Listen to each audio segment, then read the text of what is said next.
Assalamualaikum warahmatullahi wabarakatuh. Allahumma sholli ala Sayyidina Muhammad wa ala ali Sayyidina Muhammad. Pemirsa yang dirahmati Allah, marilah kita simak ceramah dari Buya Ar-Razi Hashim dengan tema "Akan tiba waktunya manusia ngomong dengan tumbuhan dan semut". Sebelumnya marilah kita perbanyak sholawat minimal 1000 kali sehari, agar hidup kita penuh barokah dan mendapatkan syafaat kelak. Jangan lupa berikan dukungan kepada channel kami dengan memberikan super thanks seikhlasnya. Marilah kita doakan agar Buya Ar-Razi Hashim dan keluarga diberikan kesehatan dan kebahagiaan dunia dan akhirat. Amin ya robbal alamin. Assalamualaikum warahmatullahi wabarakatuh. Alhamdulillah, nahmaduhu wa nasta'inuhu wa nastaghfiruh.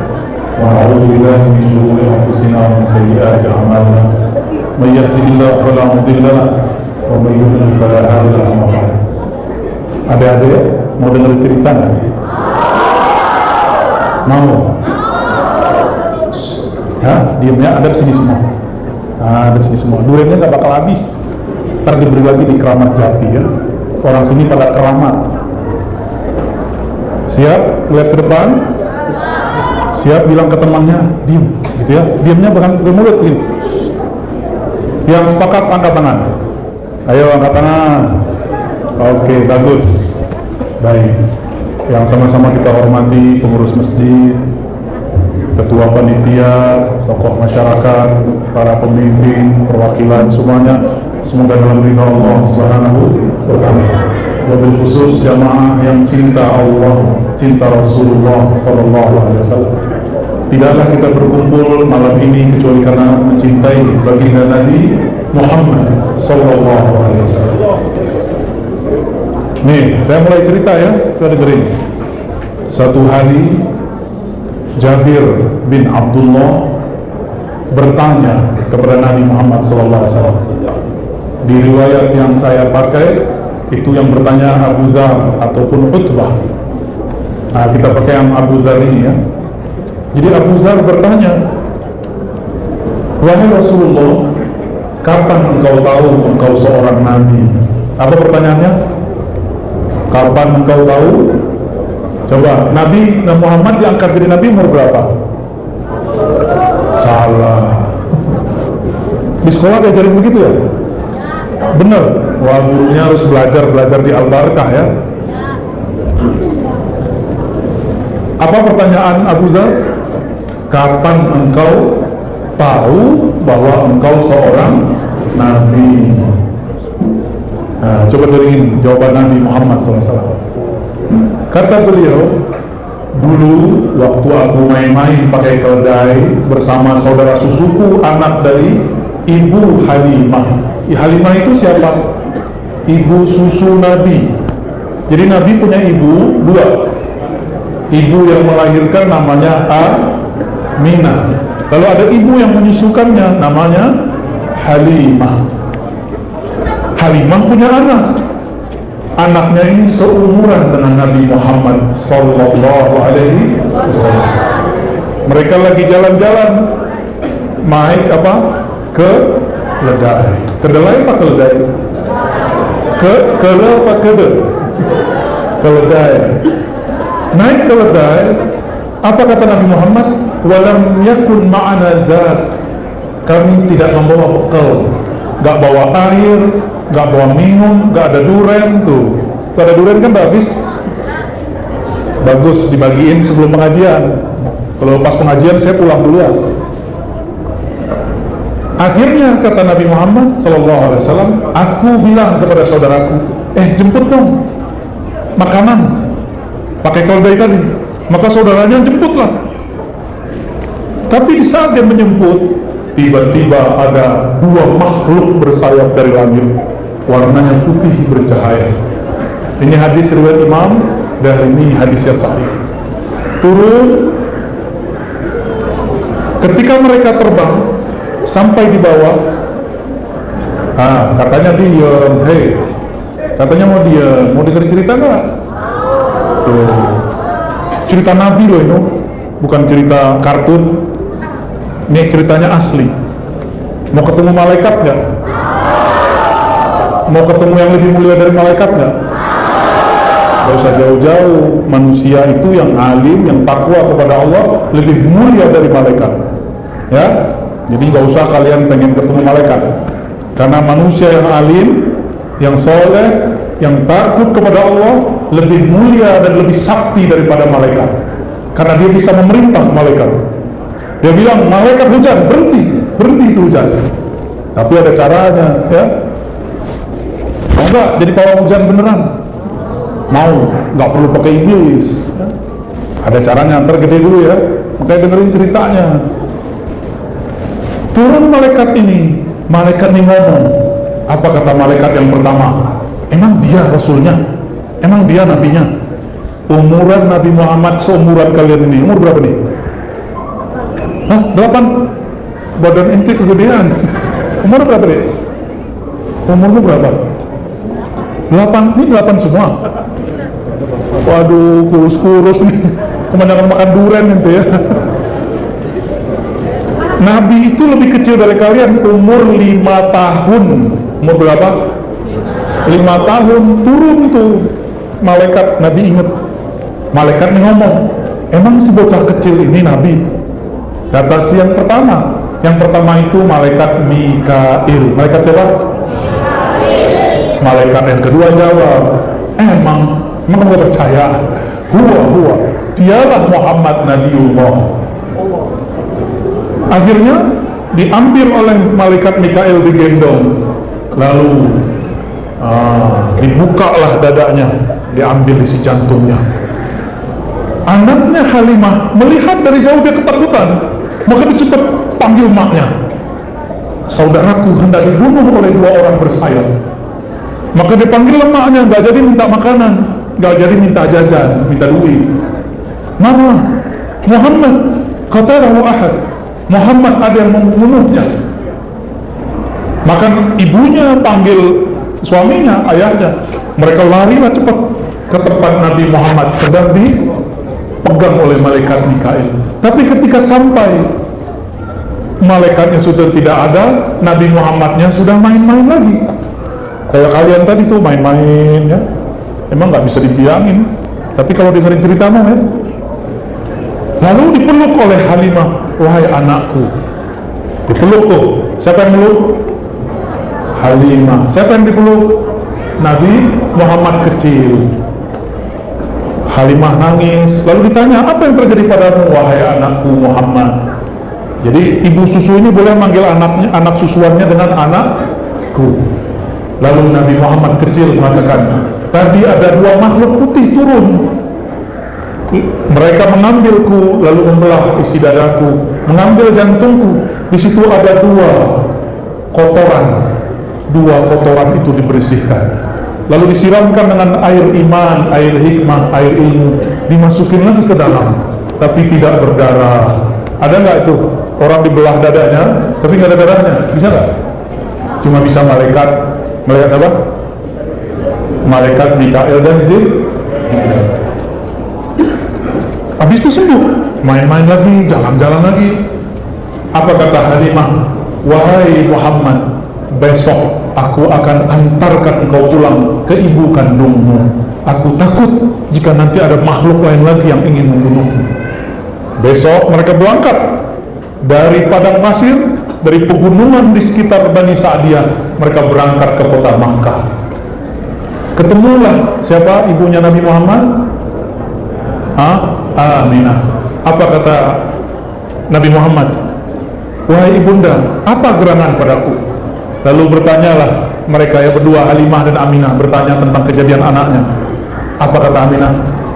Jangankan itu wahai Halimah, dulu ketika aku melahirkan Muhammad, ra'aitu nura, aku melihat cahaya keluar dari badanku. Makanya adik-adik kita ketika tadi baca barzanjian, salawatan, libaan, simtudura, apa tadi yang dibaca tuh ya? Tadi baca apa dek? Simtudura. Ada anta syamsun, anta nurun fauqa nur. Nabi itu nur. Apa arti nur? Cahaya. Baginda Nabi Muhammad sallallahu alaihi wasallam adalah cahaya. Maka, nah ini coba lihat, Aminah itu melihat Nabi Muhammad cahaya, beda dengan Abu Jahal, beda dengan Abu Lahab. Abu Lahab melihat Nabi Muhammad, tapi yang dia lihat cuma Muhammad ponakannya. Ponakan gue masih kecil gitu. Dia tidak melihat nur. Oleh karena itu, ulama ahlu sunnah sepakat mengatakan Aminah bukanlah orang kafir atau musyrik. Nanti hati-hati adik-adik ya, ada di luar sana nanti orang bilang orang tua Nabi masuk neraka. Ada yang ngomong begitu. Dia nggak ngerti bahwa ibunda Nabi melihat Nabi Muhammad itu bagaikan cahaya. Ya.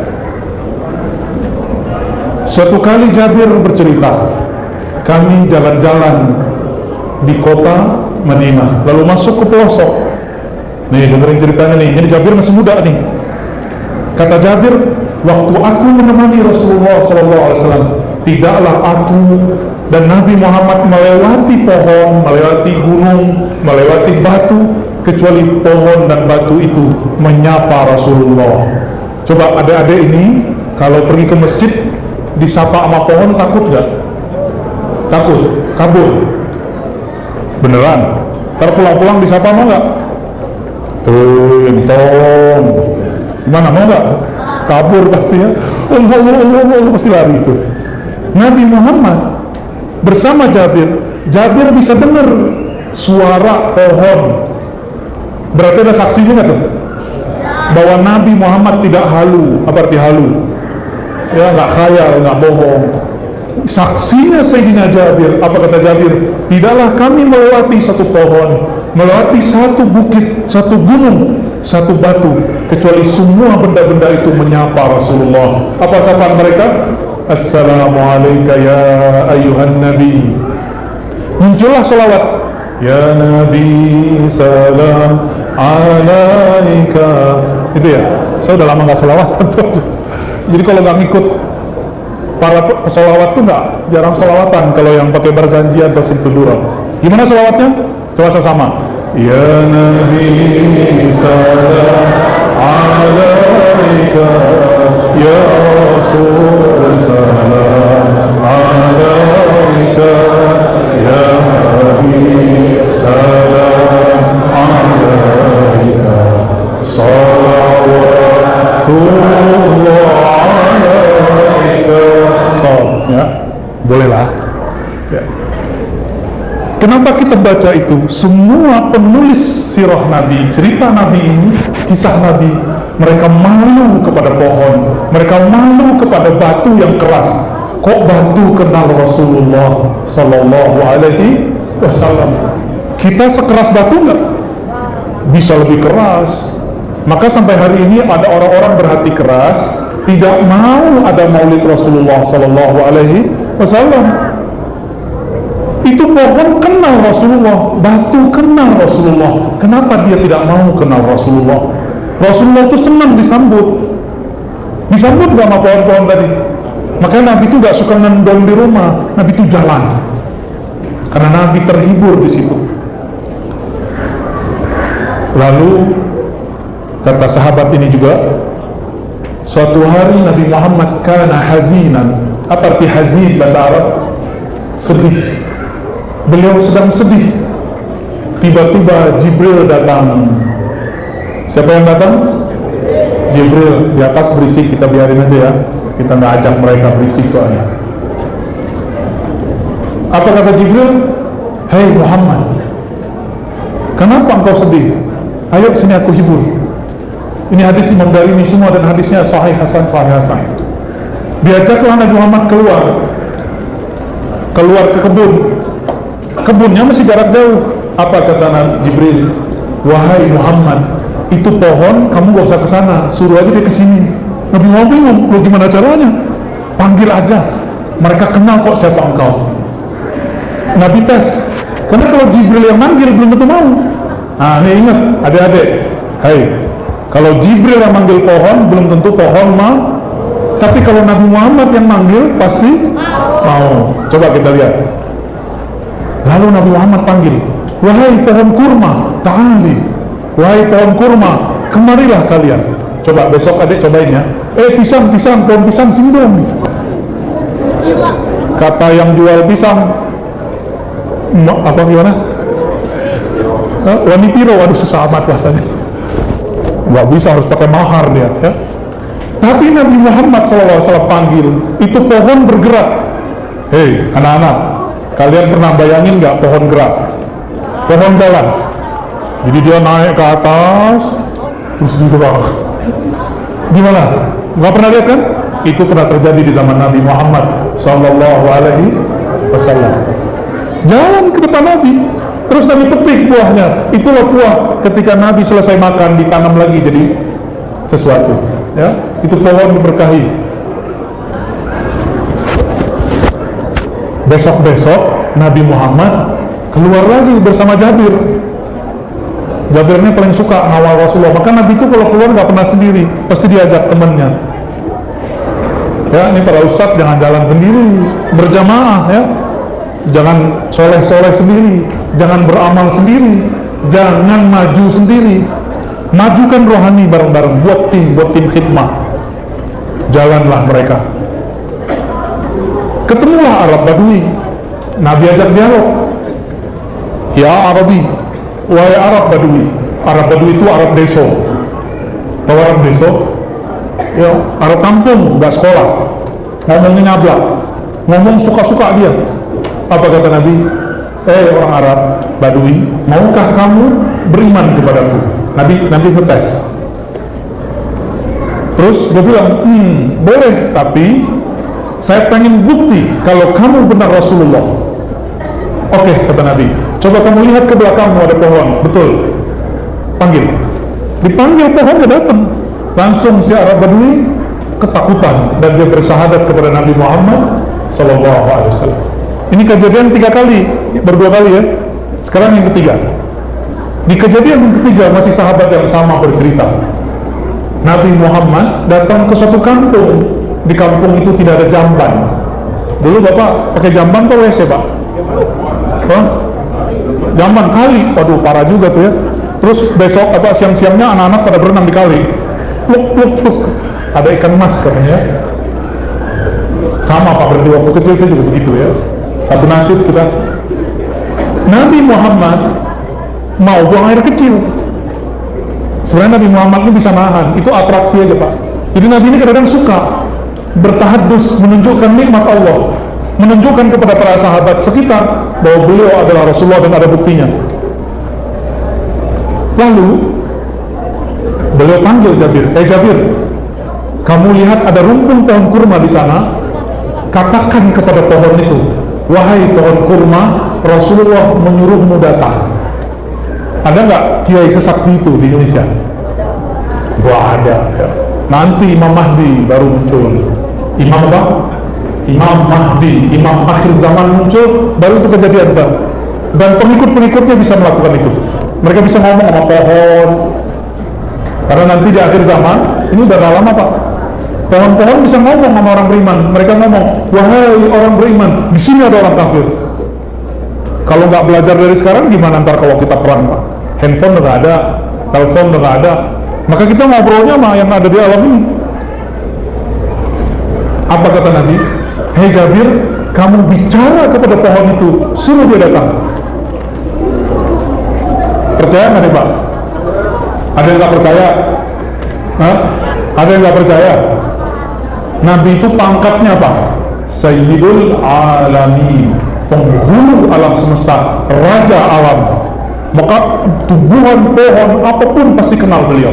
Dan beliau mengatakan, ma min ahadin fis samai wal ard illa wa huwa ya'lam anni Rasulullah illa asil jin wal ins. Tidak ada makhluk di muka bumi ataupun di langit kecuali tahu bahwa aku adalah Rasulullah, kecuali makhluk durhaka di kalangan jin dan manusia.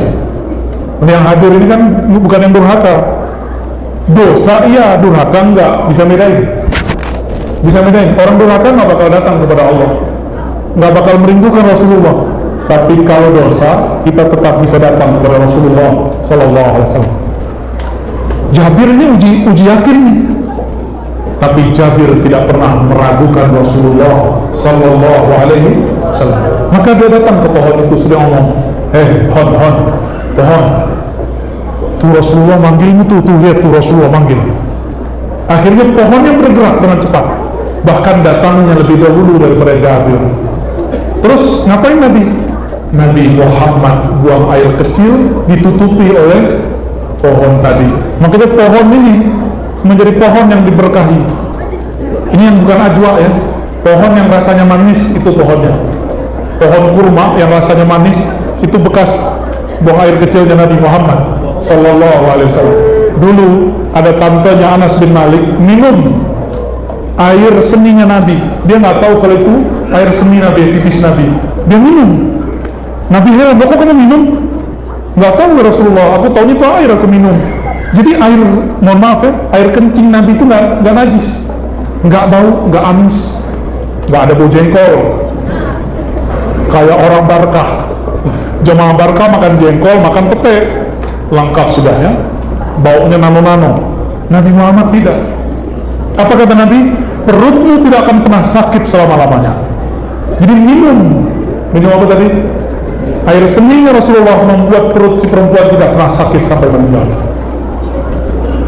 Maka ketika ada orang sakit perut, itu Nabi panggil itu tantenya Anas. Panggil tantemu tuh, suruhin mulut orang yang sakit perut, atau ambil minum, ludahin, diminumin sembuh. Itulah cerita pertama kali ludah meludahi jadi sembuh. Ya, yok sembuh Pak. Kenapa? Karena dalam dirinya ada air Rasulullah Sallallahu Alaihi Wasallam. Nih, kabar indahnya begitu, tapi ada yang lebih indah. Jika di dalam diri para sahabat ada benda-benda dari Nabi, air dari Nabi, darah dari Nabi, kita kan nggak ketemu Nabi. Rambut Nabi itu susah nemunya, ya. Kalaupun ada, susah memastikan itu benar atau tidak. Terus apa yang harus kita punya? Cinta Nabi. Nah, kalau cinta Nabi semuanya dapat. Anta ma'aman ahbabta. Jadi Abu Zar nanya, wahai Rasulullah, nanti engkau kalau masuk surga, engkau masuk ke tingkat yang tinggi, kami di mana? Apa jawaban Nabi Sallallahu Alaihi Wasallam? Nabi mengatakan, anta ma'aman ahbabta. Kamu akan bersama yang kamu cintai. Wah, ada-adanya nggak fokus lagi nih, ya. Halo, mau cerita lagi nggak? Makan boleh, minum boleh, tapi jangan berisik. Halo. Ya, tapi besok-besok jangan dilarang Pak ya, biarin aja begini. Tapi cari penceramah yang bisa menguasai mereka Pak. Siap dengerin lagi cerita berikut? Beneran? Kalau nggak udahan nih. Baik. Nabi Muhammad Sallallahu Alaihi Wasallam ketika hijrah, ketika apa? Hijrah. Beliau itu kehabisan air minum. Nggak ada lagi makanan. Di tengah perjalanan antara Mekah dan Madinah, beliau bertemu seorang ibu pengembala domba. Pengembala apa? Ada kambing, ada domba. Lalu Nabi melihat ada seekor kambing kurus kering. Kurus apa? Gak ada yang kurus kan ini? Banyak makan situ, pisang udah habis tuh, durian habis. Terus Nabi bilang apa? Wahai ibunda, izinkan aku untuk memerah susu dari kambing kurus itu. Apa kata mak-mak yang tadi? Ambil aja, gua gak butuh. Jadi Nabi Muhammad kaget, dia gak butuh. Emang gak butuh, kenapa? Kambingnya sakit-sakitan, kurus kering. Akhirnya Nabi ambil, Nabi pijit-pijit, dipijitin dulu sama Rasulullah itu kambing, dielus-elus. Ya, ini adik-adik ini kalau ketemu kucing disiram pakai air panas ya? Gak kan? Dipukul gak? Gak boleh, harus disayang. Udah pernah ngembala kambing belum? Belum? Jadi kambing hitam enggak? Gak tahu kambing hitam ya? Ntar kalau udah gede kalian tahu kambing hitam itu apa ya? Ya, bukan kambing hitam.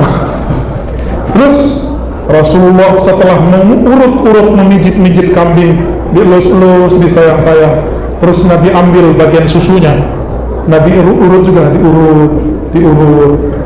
Tiba-tiba keluarlah air susu deras. Di bawahnya sudah nampung banyak bejana. Bejana itu kayak apa ya? Panci ya. Penuh itu. Nabi minum. Diurut lagi oleh Nabi. Keluar lagi penuh, dikasih ke Abu Bakar. Tenang mereka berdua. Nah, inilah sejarahnya.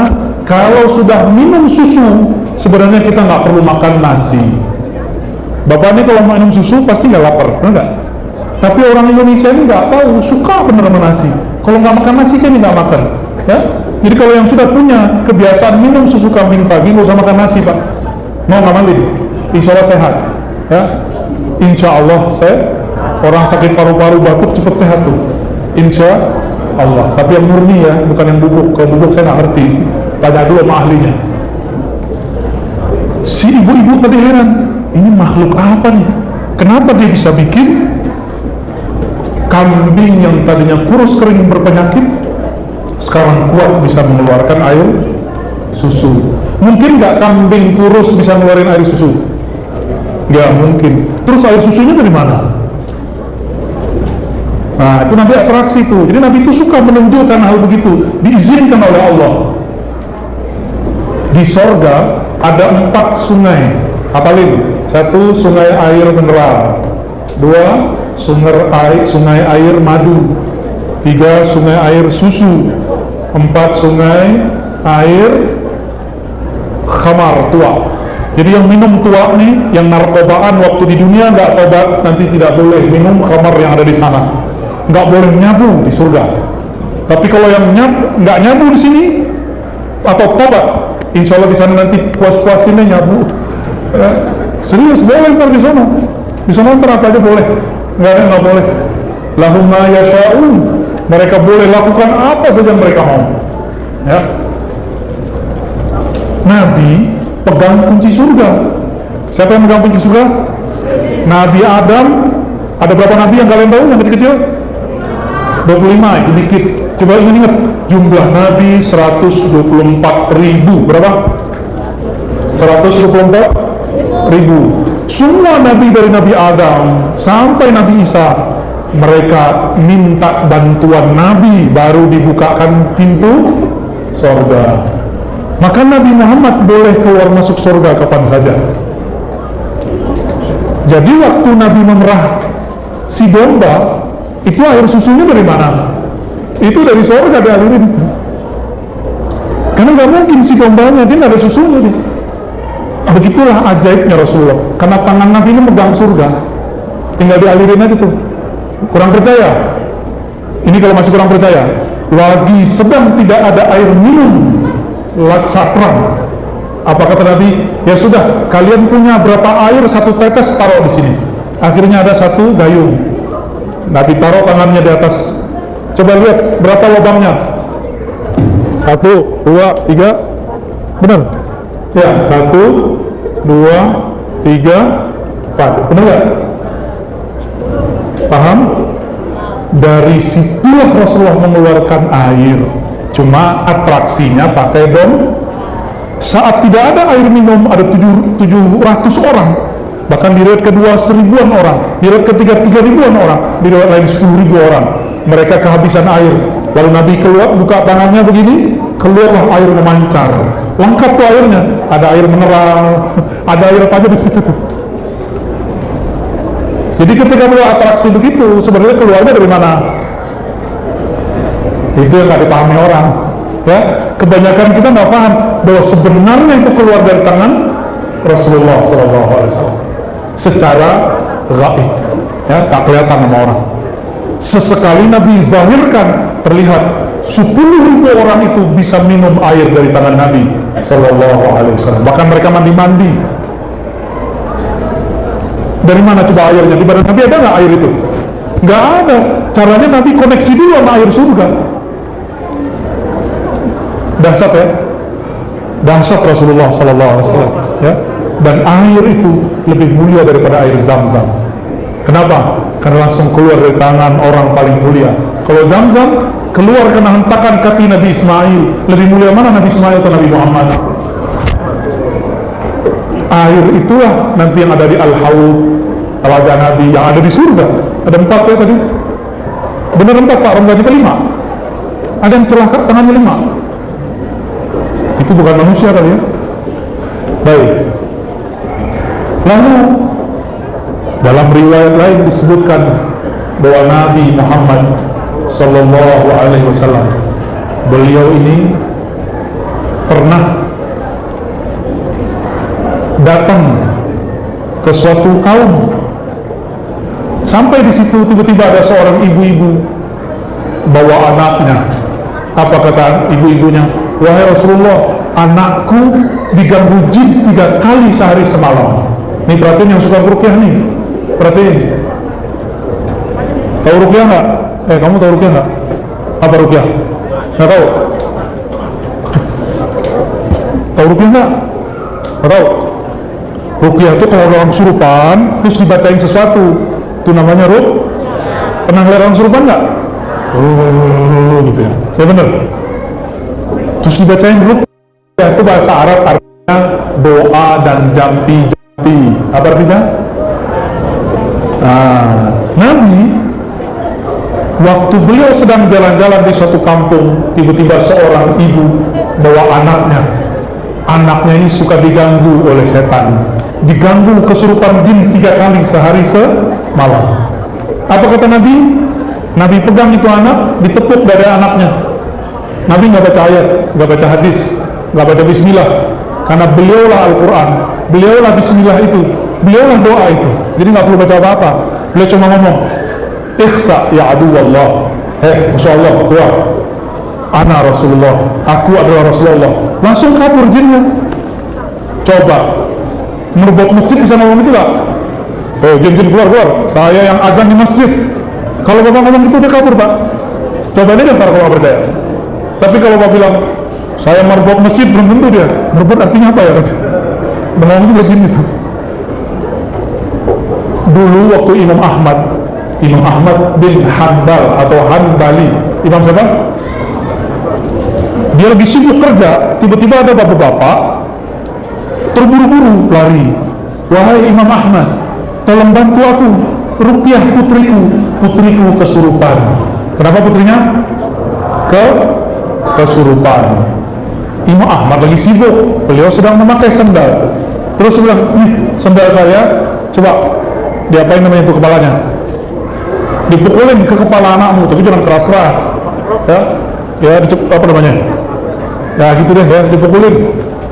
Akhirnya dibawa tuh sendal, sampailah di rumah. Anaknya lagi kesurupan, matanya keluar balik, digini dong, gitu ya, langsung sadar. Itu baru Imam Ahmad bin Hanbal. Sekarang bisa nggak? Bisa sebenarnya, tapi antum kan kurang yakin. Imam masjid aja bisa, Pak. Tapi masalahnya ntar imam masjid yang kesurupan, jangan sampai ya. Apa kata Nabi? Nabi tidak bacakan ayat, Nabi tidak bacakan doa, Nabi cuma ngomong, iksa'adu Allah, pergilah wahai musuh Allah, aku adalah Rasulullah sallallahu alaihi wasallam. Jadi Nabi itu suka jalan-jalan ya. Lalu Nabi Muhammad sallallahu alaihi wasallam di suatu hari mengatakan kepada Abu Sa'id Al-Khudri, Abu Sa'id, nanti kalau selesai sholat kamu jangan pulang dulu, terus ngapain? Kalau selesai sholat kamu datang temui dulu. Walhasil selesai sholat dia datang kepada Nabi Muhammad sallallahu alaihi wasallam. Halo, itu teman gitu ya. Kita ceritanya apa di mana tadi? Nabi Muhammad ngapain? Ada yang ingat gak? Ada yang ingat gak, Pak? Saya juga lupa. Nabi Muhammad sallallahu alaihi wasallam ngapain Nabi Muhammad? Juga lupa, Pak? Jadi beliau sallallahu alaihi wasallam ketika cerita tadi perempuan yang bawa anak, ya, anak itu kesurupan, beliau tidak bacakan ayat. Saya mau sampaikan kepada peruqyah,